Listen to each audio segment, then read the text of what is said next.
Hi everyone, welcome back. So in this video, I'm gonna share with you how you can add the MACD on NinjaTrader. So just follow me and follow the steps. It's so easy and simple. So first of all, open your NinjaTrader software. Then after that, go to this icon right here. You will see that it says indicators. Click on it. Then on availables, choose and search for MACD.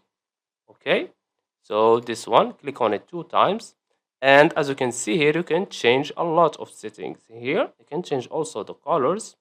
This is the MACD color, the average is here, and you can change everything. After that, click on apply, and as you can see here, this is my MACD. If you don't like something, change it and click on apply again. When you are happy, click on OK.